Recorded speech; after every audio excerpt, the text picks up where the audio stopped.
बात करी थी कि कैसे हम मतलब एग्रेसिव बन सकते हैं। तो लास्ट वीडियो में मैंने बताया था कि अगर आप एग्रेसिव बनना चाहते हैं तो आपके लिए सबसे बढ़िया चीज़ है पेशेंस रखना, सबसे ज़्यादा ज़रूरी चीज़ है। और मैंने ये बात बार बार रिपीट करी थी कि अगर, और हाँ मैं पिछली वीडियो का रीकैप बाद में दे दूंगा, लेकिन सबसे बड़ी चीज़ ना एक और आपको बता देता हूँ इस वीडियो के अंदर, जो मेरा पर्पस है कि मैं आपको क्या क्या बताने वाला हूँ कि एग्रेसिव अगर आप बनना चाहते हैं तो कैसे बन सकते हैं, क्या कोई शॉर्टकट है कि हम चीज़ों तक जल्दी पहुँच जाएँ, और इक्विटी में ही क्यों इन्वेस्ट करना है, ठीक है, और एग्रेसिव और बेवकूफ़ का डिफरेंस। ये 4 चीज़ें जब आप समझ जाओगे ना, मेरे हिसाब से आप बहुत कुछ समझ जाओगे। तो चलिए अब चलते हैं वीडियो के अंदर और देखते हैं कि एग्रेसिव कैसे बनना है। और सबसे पहला स्टेप जो मैंने लास्ट वीडियो में बताया था, इस वीडियो में मैं शुरू में बता चुका हूँ आपको, पेशेंस रखनी पड़ती है।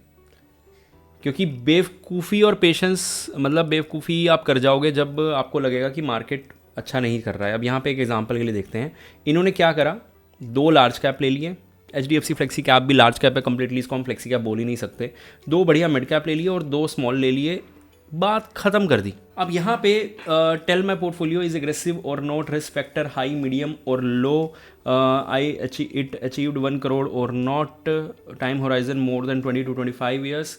ओके, आपका SIP अमाउंट क्या है, सबसे पहले तो ये कैलकुलेट कर लेते हैं। 7,000, 12,000 और 12,000 और 9,000, 21,000, ठीक है। अगर मैं सही कैलकुलेट कर रहा हूँ तो ये 21,000 हो गया आपका।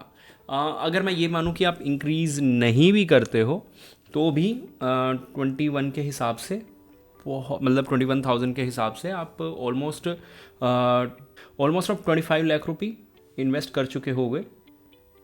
मैं कह रहा हूँ आंख बंद करके 1 करोड़ तो आप बहुत कम टारगेट कर रहे हो।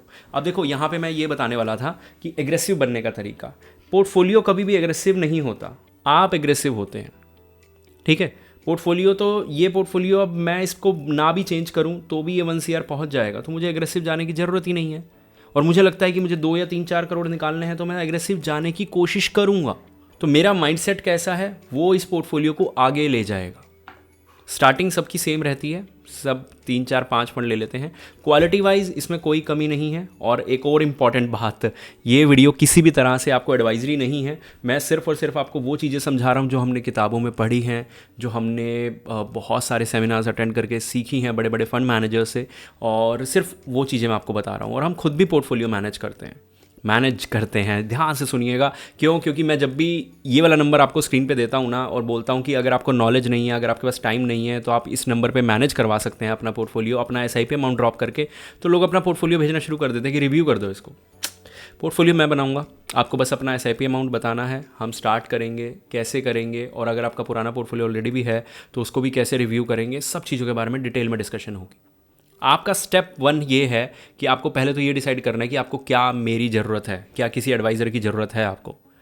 जहाँ पे आपको ये लगता है कि नहीं यार मुझे तो नॉलेज नहीं है, मुझे तो मेरे पास उतना टाइम नहीं है, और लॉन्ग रन में मैं नहीं कर पाऊँगा ये रिव्यू वगैरह आपके लिए, मतलब अगर आपको अपने लिए ये लगता है तो सेकंड स्टेप ये है कि आपको इस नंबर पे अपना SIP अमाउंट ड्रॉप करना है, बस। 3rd, 4th, 5th, 6th step हम बाद में देख लेंगे, लेकिन अभी वापस वीडियो में चलते हैं। और इस पोर्टफोलियो पे हमने बहुत टाइम लगा दिया वीडियो के अंदर, अब आगे फटाफट से थोड़ा सा आपको सारी चीज़ें सिखाना शुरू करेंगे।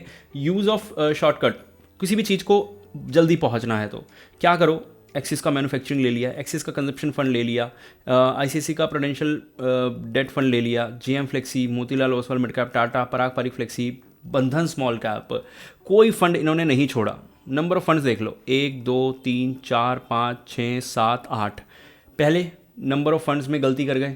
नॉर्मली हमें बोला जाता है कि 7 फंड मैक्सिमम होते हैं, ठीक है, 7 फंड मैक्सिमम होते हैं, और ये 8 तक चले गए, बेशक लमसम ही क्यों ना हो इसके अंदर। उसके बाद ये 2 एक्सिस के, क्यों भाई? और मैन्युफैक्चरिंग और कंजप्शन दोनों भाई भाई हैं, तो एक फंड से भी काम चल सकता था, लेकिन नहीं, ठीक है। उसके बाद ऊपर भी ये सेम गलतियां कर रखी हैं। तो क्वालिटी वाइज अब देखो, अब JM फ्लेक्सी कैप नहीं चला 2024 में, ठीक है, अब पीछे उससे पहले 1 साल ये नहीं चला था, ओके, और अब टाटा स्मॉल कैप नहीं चला इस साल, ये 2 फंड तो वैसे ही नहीं चल रहे। बंधन स्मॉल कैप बहुत अच्छा चल रहा है, मान लो अगले 2 साल ये नहीं चलता, फिर ये चल जाते हैं, तो इससे अच्छा ये है 4 इंडेक्स फंड ले लो। आपको लगता है आप सुपर एग्रेसिव बन गए, आपको लगता है आपने ये कर दिया वो कर दिया, आप डिप में बाय कर रहे हो, आप सिर्फ अपने मन को सेटिस्फेक्शन दे रहे हो।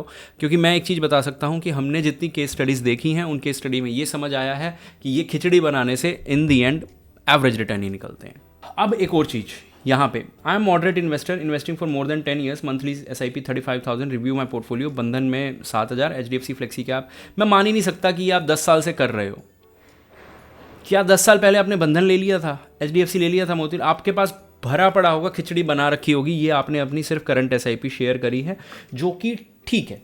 और अगर आप मॉडरेट इन्वेस्टर हैं तो भाई अगर आपके पास फंड 5-6 से ज़्यादा हैं और आप 3 में SIP कर रहे हैं तो फिर वही ऊपर वाली बात है, कोई फ़ायदा नहीं है। और इक्विटी क्यों लेनी जब आप एक मॉडरेट इन्वेस्टर हैं? तो आपका गोल्ड का एक्सपोजर कितना है वो सबसे बड़ा क्वेश्चन मार्क है। आपका डेट का एक्सपोजर कितना है, बॉन्ड्स वगैरह का एक्सपोजर कितना है बाकी चीज़ों में, तो वो चीज़ें डिसाइड करेंगी कि आप मॉडरेट इन्वेस्टर हो या नहीं हो। बाकी क्वालिटी वाइज ये ठीक है, मेरे हिसाब से चल सकता है। और अब एक चीज़ और मैंने बोला था, मैं आपको ये भी बताऊंगा कि बेवकूफ़ी और एग्रेसिव बनने में क्या डिफरेंस हो जाता है। तो ये डिफरेंस यहाँ पे देख लेते हैं। अब यहाँ पे इन्होंने HDFC का स्मॉल कैप ले लिया, ओके, HDFC का ही फ्लेक्सी कैप ले लिया, कोई बात नहीं। निपोन का लार्ज कैप ले लिया, ऊपर से पराग पारिक फ्लेक्सी कैप भी है, सेम लार्ज कैप हो गया। निपोन का फिर से एक और फंड हो गया, ICICI का मल्टी एसेट हो गया, एडलविस का मिड कैप हो गया। अब मुझे ना यहाँ पे कोई पैटर्न नहीं दिखा कि किस सेंस से इन फंड्स को लिया गया है। दोनों ऑलमोस्ट सेम कैटेगरी में चलते हैं, क्यों लिया गया है? फिर अगर ये बेशक अलग काम भी करता है लेकिन वही सेफ्टी प्रोवाइड कर रहा है, सेम निपोन वो काम कर रहा है, तो एक सेम मेंटेलिटी के फंड 5 हैं इस पोर्टफोलियो में। एग्रेसिव की बात करूं तो एडलविस और HDFC जिसके अंदर 500 रुपये है। और अगर मैं पोर्टफोलियो की टोटल वैल्यू की बात करूं तो 7-8 हज़ार रुपये के पोर्टफोलियो में आप 10% भी नहीं डाल रहे इन दोनों के अंदर। तो इस पोर्टफोलियो को हम 0 मार्क्स दे के आगे बढ़ना चाहेंगे, ये होती है बेवकूफ़ी।